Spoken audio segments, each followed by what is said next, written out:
அஸ்ஸலாமு அலைக்கும் வரஹ்மத்துல்லாஹி வபரகாத்துஹு. வெக்கேஷன் இப்போது ஜார்ஜியா அர்மேனியா பிளான் பண்ணியிருந்தோம், போயிட்டு வந்தாச்சு அல்ஹம்துலில்லாஹ். இந்த வீடியோவில் ஜார்ஜியாவுடைய பயணம் எப்படி இருந்துச்சு, அதை நான் எப்படி ஃபீல் பண்ணேன் அப்படின்ற ஒரு விஷயம் தான் இந்த வீடியோவில் பார்க்க போகிறோம். ஆக்சுவலி ஜார்ஜியா போகிறதுக்காக நான் எல்லாமே ப்ரிப்பேர் பண்ணிட்டேன். என்னுடைய ட்ரெஸ்ஸஸ் எல்லாம் எடுத்து வச்சுட்டேன், பசங்களுக்கான ட்ரெஸ்ஸஸ் எடுத்து வச்சது, அது இல்லாமல் மெடிசன்ஸ் எடுத்து வச்சுட்டேன்.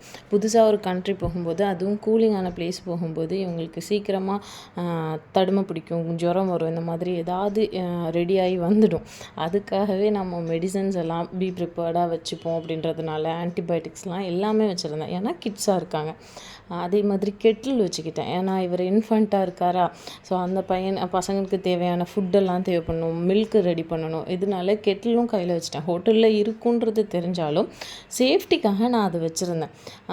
அது இல்லாமல் மெடிசன்ஸு, தைலம் அந்த மாதிரி எடுத்து வச்சுட்டேன். இன்னொரு விஷயம், லிப் பாம் எடுத்துக்கோங்க. நீங்களும் அந்த மாதிரியான பயணம் மேற்கொள்கிறீங்க, உங்களுக்கும் எல்லாம் அது நாடுறான் அப்படின்னா என்னுடைய ஒரு அட்வைஸ், லிப் பாம் எல்லாம் கேரி பண்ணிக்கோங்க. ஏன்னா நம்ம புதுசாக ஒரு பிளேஸ் போகும்போது, அது வின்டரான ஒரு ஏரியாவாக போகும்போது நமக்கு நல்லா லிப்ஸில் ப்ரோக்கன் வரும், நிறைய வெடிப்பு உண்டாகும், அந்த மாதிரி நிறைய விஷயங்கள் நமக்கு ஃபீல் பண்ண முடியும். அதுக்காக லிப் பாம் எல்லாம் எடுத்து வச்சுட்டேன். நிறைய எனக்கு என்னெல்லாம் தோணுச்சோ எல்லா ப்ரிப்பரேஷனும் எடுத்து வச்சுட்டு கிளம்பியாச்சு. இவங்க 2 பேருமே ஹாப்பியாக வந்தாங்க அல்ஹம்துலில்லாஹ். ஃப்ளைட்டில் கார்ட்டூன் பார்த்துட்டே வந்தாங்க. அவங்களுக்கு அது ஹாப்பியாகவே இருந்துச்சு. போகும்போது எந்த டிஸ்டர்பன்ஸும் இல்லை. நாங்கள் ஃபுட்டெல்லாம் ஏர்போர்ட்டோட லான்ச்லேயே சாப்பிட்டுட்டு வந்தாச்சு. நாங்கள் ஃப்ளை துபாயில் தான் ட்ராவல் பண்ணோம். எங்களுடைய ட்ராவல் துபாய் டு திப்லிஷில் போய் லேண்ட் ஆனோம். ஜார்ஜியாவில் அது ஒரு பிளேஸு. நான் ஸ்க்ரீனில் பார்த்துட்டே வந்தேன், இது எவ்வளோ ஸ்பேஸ் இருக்குது, எவ்வளோ வெளியில் டெம்பரேச்சர் இருக்குது, இந்த மாதிரி பார்த்துட்டே வரும்போது வேர்ல்டு மேப்பை ஜூம் பண்ணி பார்க்கும்போது என்னோடய ஊரோட பேரை பார்த்தேன். அது எனக்கு எவ்வளோ ஒரு ஹாப்பினஸ் அப்படின்ற மாதிரி இருந்துச்சு. ஆகாயத்துலேருந்து நம்முடைய ஊரை பார்க்குறோமே அப்படின்ற ஒரு சந்தோஷம் இருந்துச்சு. ஏதோ வேர்ல்டு மேப்பே இந்த உலகத்தில் பார்க்காத மாதிரி அப்படி ஒரு ரியாக்ஷன் நானும் என் பையனும் கொடுத்துட்ருந்தோம். அந்த நிமிஷம் தான் நினைக்க தோணுன ஒரு விஷயம் என்னென்னா, ஒரு நாட்டில் வாழ்ந்துட்டு இருந்தாலும் ஆகாயத்திலிருந்து நம்முடைய ஊர் பேரை பார்க்குறதே நமக்கு ஒரு ஹாப்பினஸாக இருக்கே, நம்முடைய ஊர், சொத்து, சுகம் எல்லாத்தையும், உறவுகள் எல்லாத்தையுமே அல்லாஹுக்காகவும் அல்லாஹ்வுடைய தூதருக்காகவும் விட்டுட்டு நாடு கடந்து ஹிஜ்ரத் செஞ்சு போனாங்க இல்லையா அந்த சஹாபாக்கள். பிறகு மக்கா வெற்றி கொள்ளப்பட்டும் திரும்ப மக்காவுக்கு போகாமல் தன்னுடைய வாழ்க்கையில் மதினாவிலேயே வாழ்ந்து எத்தனையோ சஹாபாக்கள் மரணிச்சாங்கல்ல. எப்படி இவங்கனாலெல்லாம் தன்னுடைய சொத்து, சுகம், குடும்பத்தினர், உறவுகள் எல்லாரையுமே விட்டுட்டு போனாங்க. அவ்வளோ ஒரு ஈமான் அவங்க இடத்துல இருந்துச்சுல. நமக்கு இந்த ஊர் பேரை கேட்குறதே நமக்கு ஒரு ஹாப்பினஸாக இருக்கே, இந்த ஊருக்கு எப்போ போவோம் அப்படின்ற மாதிரி ஒரு ஹாப்பினஸ், எதிர்பார்ப்பு இருந்துகிட்டே இருக்குல்ல. அவங்கெல்லாம் அல்லாஹுக்கும் அல்லாஹ்வுடைய தூதருக்காகவும் விட்டுட்டு போயிருக்காங்களேன்னு ஒரு சிந்தனை அந்த நிமிஷம் எனக்குள்ளே வந்துச்சு. அதே மாதிரி அல்லாஹ் ஆகாயத்திலிருந்து உணவளித்தான் அப்படின்றது தான் உண்மை அந்த நிமிஷம். ஏன்னா ஏர்போர்ட் லான்ச்சில் நாங்கள் ஆல்ரெடி சாப்பிட்டாச்சு, டிக்கெட்லேயும் ஃபுட்டு செலக்ட் பண்ணலை. ஸோ இந்த ஃப்ளைட்டில் ஃபுட்டு கிடையாதுன்றது தெரியும். ஆனால் இங்கே ஃபுட்டு ஆர்டர் பண்ணவங்களுக்கு மட்டும் என்ன செஞ்சாங்கன்னா ஃபுட்டு கொடுத்துட்டே வந்தாங்க.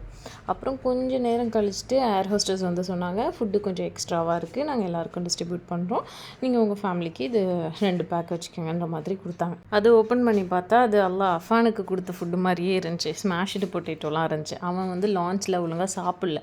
இது அல்லாஹ் அவனுக்கு கொடுத்த மாதிரியான ஃபுட்டாக தான் இருந்துச்சு. ஸ்மாஷ்டு பொட்டேட்டோ அந்த மாதிரி இருந்ததுனால அவரும் கொஞ்சம் சாப்பிட்டாரு. அல்ஹம்துலில்லாஹ் அவனும் சாப்பிட்டுட்டான் அப்படின்ற ஒரு சாட்டிஸ்ஃபைட் நமக்கு இருந்துச்சு.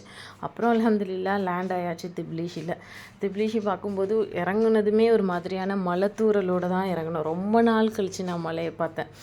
அங்கே ஜார்ஜியாவில் இருந்த 3 டேஸுமே ஒரு மலைத்தூரல் இருந்துகிட்டே இருந்துச்சு. கொஞ்சம் கொஞ்சமாக மழை இருந்துகிட்டே இருந்துச்சு. அல்ஹம்துலில்லாஹ் நாங்கள் வெளியாகும்போதே, எல்லாத்தையும் முடிச்சுட்டு வெளியாகும்போதே டூர் கைடு என்ன செய்கிறாங்க, பேப்பர் வச்சுட்டே நிற்கிறாங்க. அதே மாதிரி எங்களோட பேரை வச்சுட்டு பேப்பர் வச்சுட்டு அந்த டூர் கைடு இருந்தார். ஆக்சுவலி இந்த ஜார்ஜியா அர்மேனியா ட்ராவலே என் ஹஸ்பண்டோட ஐவிஸ் குளோபல் விசா சர்வீஸ்லேருந்து தான் பண்ணி கொடுத்துருந்தாங்க. அந்த ஆஃபீஸ்லேருந்து தான் பண்ணி கொடுத்துருந்தாங்க. நல்லாவே பண்ணி கொடுத்துருந்தாங்க. ஏன்னா நம்ம போகும்போதே நம்ம பிக்கப் பண்ணுறதுக்கு டிரைவர் வந்துடுறாங்க. ரிட்டன் துபாய் வர எல்லாமே அவங்களே பார்த்துக்கிறாங்க. அப்போது எனக்கு அந்த ட்ராவல் ரொம்ப ஈஸியாக இருந்துச்சுன்னு தான் சொல்லணும். நான் உங்களுக்கு அந்த நம்பரையும் ஸ்க்ரீனில் ஷேர் பண்ணுறேன். இஃப் இன்கேஸ் உங்களுக்கு அது தேவைப்பட்டுச்சுன்னா நீங்கள் அந்த நம்பருக்கு காண்டாக்ட் பண்ணுங்கள். அப்புறம் நாங்கள் அல்ஹம்துலில்லாஹ் ஜார்ஜியா ரீச் ஆயாச்சு. அவரே ரூமுக்கும் போய் விட்டுட்டார். ரூமுக்கு விட்டதுமே நாங்களும் 1 hour 2 hours ரிட்டன் திரும்ப இறங்கிட்டோம். ஏன்னா நமக்கு இருக்கிறது 3 days, ஸோ நம்ம பார்க்கணும் அப்படின்ற மாதிரி நான் கீழே இறங்கியாச்சு. நிஜமாக ரூம்ஸ் எல்லாம் ரொம்ப நல்லா இருந்துச்சு. ரூம்ஸ் கூட அவங்களே புக் பண்ணி கொடுத்துருவாங்க. நமக்கு எந்த ஸ்ட்ரகிளும் இருக்காது. போய் ரூம் தேடணும் அந்த மாதிரி எந்த டிஸ்டர்பன்ஸுமே இருக்காது. அந்த மாதிரி ரொம்ப நல்லா பண்ணி கொடுத்துருந்தாங்க. ரூம்ஸும் சூப்பராக இருந்துச்சு. எல்லா விஷயங்களும் அதில் இருந்துச்சுன்னு தான் சொல்லணும். அதே மாதிரி ஜார்ஜியாவை பொறுத்தவரை எல்லா இடங்கள்லையுமே ஏதாவது ஒரு ட்ரா பண்ணியே வச்சுருந்ததை பார்க்க முடிஞ்சிச்சு. நம்ம இந்த ஸ்கேக் பண்ணி ட்ரா பண்ணுவாங்க இல்லையா, அந்த மாதிரி ட்ரா பண்ணியே ஜார்ஜியா ஃபுல்லாக எல்லா பிளேசஸ்லேயுமே பார்க்க முடிஞ்சிச்சு. நான் கூட டூர் கைட்டு கேட்டே வந்தேன், இது கவர்மெண்ட் அலோவ் பண்ணுறாங்களா அப்படின்ன மாதிரி கேட்டுகிட்டே வந்தேன். பார்க்கும்போது அந்த கண்ட்ரி ரொம்ப அழகாக இருந்துச்சு. இந்த பார்க்குறீங்க இல்லையா இந்த ரிவர், நிறைய ரிவர் அங்கே பார்க்க முடிஞ்சுச்சு. அதுலேயும் இது எஸ்பெஷலி ஏன் சொல்கிறேன்னா, இந்த ரிவர் வந்து துர்க்கியில் ஸ்டார்ட் ஆகி துர்க்கி, ஜார்ஜியா, அர்மேனியா, அசர்பைஜான் வரை இந்த ரிவர் போகுது அப்படின்ற மாதிரி டூர் கைடு சொல்லியிருந்தார். அது பார்க்கும்போதே ரொம்ப ஆச்சரியமாக இருந்துச்சு. ஒரு ரிவர் இவ்வளோ பெருசாக இருக்குது, அது எத்தனை நாடு கடந்து போயிட்டே இருக்குது அப்படின்ற மாதிரி. அந்த ரிவர்லேயும் நாங்கள் ட்ராவல் பண்ணோம். அல்ஹம்துலில்லாஹ், அது ஒரு சிறந்த பயணம்னு தான் சொல்லணும். பார்க்கும்போது ரொம்ப சில்லாக ஒரு ஹாட்டான பிளேஸ்லேருந்து அங்கே போகும்போது அல்லாவுடைய படைப்பு எவ்வளோ அழகானதாக இருக்குல்ல, எவ்வளோ அழகாதிய கிளைமேட்ஸ் இருக்குல்லன்ற மாதிரி இருந்துச்சு. ஜார்ஜியா பொறுத்தவரை அது 97% கிறிஸ்டியானிட்டி இருக்கிற கண்ட்ரி. எந்த கண்ட்ரியாக இருந்தாலும் அங்கே முஸ்லீம்ஸ் கண்டிப்பாக இருப்பாங்க. இப்போ ஜார்ஜியாலேயும் முஸ்லீம்ஸ் இருக்காங்கன்றது எனக்கு தெரியும். ஆனால் நான் போன 3 நாளுமே எங்கேயுமே பாங்கு சத்தம் நான் கேட்கவே இல்லை. நான் ரசூலுல்லாஹ் சொல்லியிருக்காங்க, நீங்கள் பாங்குடைய சத்தம் கேட்கலன்னு சொன்னால் பாங்கு சொல்லி தொழுங்கன்னு. அந்த மாதிரி தான் என்னுடைய ட்ராவல் அங்கே போணுச்சு. பட் இருந்தாலும் முஸ்லீம்ஸ் இருப்பாங்க இல்லையா, அவங்க என்ன பண்ணுறாங்கன்ற ஒரு கொஷின் எனக்குள்ளே இன்ன வரை இருக்குது. யாராவது நீங்கள் ஜார்ஜியாவிலேருந்து பார்க்குறீங்கன்னா கண்டிப்பாக கமெண்ட் பண்ணுங்கள். முஸ்லீம்ஸ் எப்படி தொழுவுறீங்க, உங்களுக்கு அங்கே நான் பாங்கு சத்தமே கேட்க முடியல என்னால். அது எனக்கு ரொம்ப மனசுக்கு வருத்தமாக இருந்துச்சு. அதர்வைஸ் ஜார்ஜியா நல்ல நாடு. அதே மாதிரி எங்கே போனாலும் ஹலால் ஃபுட்டாக இருக்கா அப்படின்றது ரொம்ப பார்த்து சாப்பிடணுமா இருந்துச்சு. ஏன்னா எல்லா இடத்துலையும் போர்க் இருக்குது, அது இல்லாமல் ஹலால் ஃபுட்டு கிடையாது. அல்லாஹுடைய பேர் சொல்லி அறுத்தா தானே அது நமக்கு ஹலால். அப்படி அறுக்கக்கூடிய ஒரு கண்ட்ரி இல்லை. அதனால் ரொம்ப ஃபுட்டு வந்து ரொம்ப கவனமாக சாப்பிடணுமா இருந்துச்சு. நிஜமாலுமே அந்த டூர் கைடுக்கு அல்ஹம்துலில்லாஹ் நான் அல்லாஹ் இடத்துல அவருக்காக துவா செஞ்சேன். அல்லாஹ் அவருக்கு நேரான வழியை கொடுக்கட்டும். நேரான வழின்றது அல்லாஹ் எப்போ வேண்டாலும் கொடுக்கலாம், மௌத்துடைய தருணத்தில் கொடுக்கலாம், அப்படி தானே. அவர் ரொம்ப கவனமாக எங்களை ஹேண்டில் பண்ணார். எந்த இடத்துல ஹலால் ஃபுட்டு கிடைக்கும், இந்த இடத்துல ஹலாலே இல்லை நீங்கள் சாப்பிட்றாதீங்க அப்படின்ற அளவுக்கு ரொம்ப கவனமாக இருந்தார். ஸோ நம்மளை கவனித்து ஹேண்டில் பண்ணார் இல்லையா. ஒரு இடத்துக்கு போயிருக்கும்போது முஸ்லீம்ஸ் எப்படி இருப்பாங்கன்னு தெரிஞ்சுட்டு அந்த இடத்துல நம்மளை எவ்வளோ கேர்ஃபுல்லாக ஹேண்டில் பண்ணார். ஃபுட்டு சாப்பிட்ற விஷயங்கள் கூட ரொம்ப கவனமாக ஹேண்டில் பண்ணார். அந்த ஒரு விஷயம் எனக்கு ரொம்ப மனசுக்கு ஹாப்பினஸை கொடுத்துச்சு. அதுக்காகவே நான் அல்லாஹ் இடத்துல அவருக்கு துவா செஞ்சேன், அல்லாஹ் அவருக்கு நேரான வழியை கொடுக்கணும்னு. அதே மாதிரி ஜார்ஜியாவை பொறுத்தவரை பகல் கூடவா தெரிஞ்சு, நிறைய பகல் நேரம் இருக்கிற மாதிரியும் நைட்டுடைய நேரம் கம்மியாக இருக்கிற மாதிரியும் இருந்துச்சு நான் போயிருந்தேன் அந்த டைமிங்கில். அப்போது நிறைய பகல் டைம்னு சொன்னால் மகரிபோட டைமிங்கே ஆல்மோஸ்ட் 7:30 கிட்ட தான் வருது. 8 மணிக்கு மேலே தான் இருட்டவே ஸ்டார்ட் பண்ணுது. அந்த மாதிரி ஃபீல் பண்ண முடிஞ்சிச்சு. நல்லாவே இருந்துச்சு. நம்முடைய மார்க்கம் எந்த அளவுக்கு இலகுவான விஷயம் அப்படின்னா, எங்கேயும் நீங்கள் ட்ராவல் பண்ணிங்கன்னா உங்களுக்கு ஜம்மு கசரை ஏற்படுத்திக்கங்கன்னு அல்லாஹ் அந்த விஷயத்தில் நமக்கு இலகுவாக்கி கொடுத்தான் இல்லையா. எந்த இடம் போனாலும் நமக்கு தொழுக கடமை. அதே மாதிரி அங்கே நான் பயணம் மேற்கொள்ளும் போது ஜம்மு கசரை தான் நான் ஃபாலோ பண்ணேன். அல்ஹம்துலில்லாஹ் நம்முடைய மார்க்கம் இவ்வளோ இலகுவானதான் அந்த நிமிஷம் புரிய முடிஞ்சிச்சு. இன்னொரு விஷயம் நினைக்க தோணுன விஷயம்னா, மூசா நபி 50 வக்து கொடுக்கும்போது அல்லாஹ் ஒவ்வொரு தடவையும் மூசா நபி சொல்லி சொல்லி ரசுல்லா போய் அது கடைசியாக 5 ஆக்கிட்டு வந்தாங்க பாருங்கள். அப்பயும் மூசா நபி சொன்னாங்கல்ல, 5 கூட உங்கள் சமுதாயம் தொழுவாது, அதையும் போய் மாற்றுங்கன்னு சொல்லும்போது, இதுக்கு மேலே நான் மாற்ற மாட்டேன், நான் போய் எல்லாத்தையும் கேட்க மாட்டேன்னு ரசுல்லா சொன்னாங்க. அப்படி மட்டும் மூசா நபி பேசில்லாமல் அந்த ஒரு வாய்ப்பெல்லாம் அமைக்காமல் இருந்திருந்தானா அந்த 50 வக்து நம்ம எப்படி தொழுதுருப்போம். இந்த ஜம்மு கசரு செய்கிறது நமக்கு எவ்வளோ இலகுவானதாக இருக்குது. இந்த 5 வக்து வெளிநாடு வந்திருக்கும் போது அந்த 5 வக்து தொழுவ முடியல. அது ஜம்மு கசருன்றதை நம்ம பயன்படுத்திக்கிறோம். அல்லாஹ் தந்த ஒரு விஷயத்த நமக்கு மட்டும் அப்படி இருந்திருந்தா நம்ம என்ன பண்ணியிருந்திருப்போம் அப்படின்ற மாதிரி ஒரு திங்கிங்கும் அந்த நிமிஷம் வந்துச்சு. அதே மாதிரி நிறைய ரிவர் பார்க்க முடிஞ்சிச்சு. அதிகமான ரிவர், நதிகள் நிறைய இருந்துச்சு. அப்போது அவர் சொன்னார் டூர் கைடு, இதில் ஜாஸ்தியான ரிவர் எல்லாம் இந்த மவுண்டெயினில் இருக்கக்கூடிய பனிகள் எல்லாம் உருகி போய் தான் நிறைய ரிவர்ஸ் வந்து இருக்கும் அப்படின்ற மாதிரி சொன்னாங்க. எல்லா ரிவர்ஸுமே ரொம்ப அழகாக இருந்துச்சு. அந்த 3 நாள் டூரை தான் இந்த வீடியோவில் நான் கிளிப்பாக அங்கங்கே போட்டிருக்கேன்.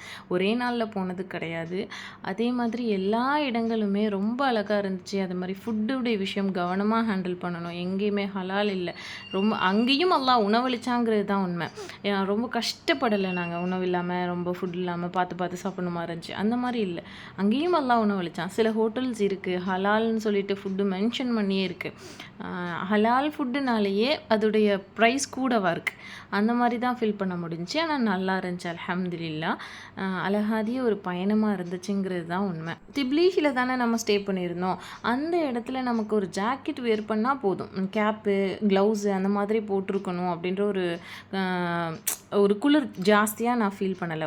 ஓகே ஆனால் கிளைமேட் நம்மளால் ஹேண்டில் பண்ண முடியுன்ற மாதிரி இருந்துச்சு. பட் ஆனால் வெளியில் போகும்போது நிறைய கூலிங் தெரிய ஆரம்பிச்சிச்சு. நிறைய மவுண்டெயின் ஏரியாஸ் எல்லாம் போகும்போது இவ்வளோ பனிகள் இருக்கா அப்படின்ற மாதிரி இருந்துச்சு. எனக்கு பார்க்கும்போது ஜார்ஜியாவும் சரி அர்மேனியாவும் சரி ஒரு மாதிரி கார்ட்டூன் பார்த்துருப்போம். 90s கிட்ஸ் இருந்தீங்கன்னா உங்களுக்கு தெரியும். ஹைடின்னு சொல்லிட்டு ஒரு பொம்மை படம் இருக்கும். கார்ட்டூன் நான் பார்த்துருக்கேன். ஹைடின்னு சொல்லிட்டு ஒரு தாத்தாவோட ஒரு பொண்ணு இருக்கும். அந்த பொம்மை படத்தில் எப்படி இருந்துச்சோ அதே மாதிரி தான் பார்க்க முடிஞ்சுச்சு. எஸ்பெஷலி அர்மேனியா ஒரே மாதிரி இருக்குது. அதை பார்த்து தான் எடுத்திருப்பாங்களோன்ற மாதிரி அவ்வளோ அழகாக இருந்துச்சு. பிளேசஸ் எல்லாம் பார்க்கும்போது அல்லாஹ்வுடைய படைப்பு இவ்வளோ அழகானதான்ற மாதிரி ஒவ்வொரு இடமும் பார்க்கும்போதும் ஆச்சரியமாக தான் இருந்துச்சு. இது இவ்வளோ அழகாக இருக்கேன்ற மாதிரி இருந்துச்சு.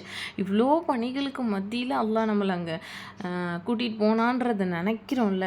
அப்படி நினச்சிட்டு இருக்கும்போதே அவ்வளோ பணிகளுக்கு இடையிலையுமே அல்லாஹ் சிலருக்கு ரிஸ்க் அளிக்கிறாங்கிறதும் சிந்திக்க வச்சுச்சு. ஏன்னா இவ்வளோ மலை ஏறி கேபிள் கார் போய் உச்சில மலைக்கு போனால் அங்கே ஸ்டோர் போட்டு கடை போட்டு ஃபுட்டு வச்சுட்டு சேல் பண்ணிவிட்டு அந்த ஃபுட்டை வாங்கி சாப்பிட்டுட்டும் இருக்காங்க. அங்கேயும் அல்லாஹ் ரிஸ்க் அளிக்கிறான். ஸ்னோஃபால் இருந்துச்சு.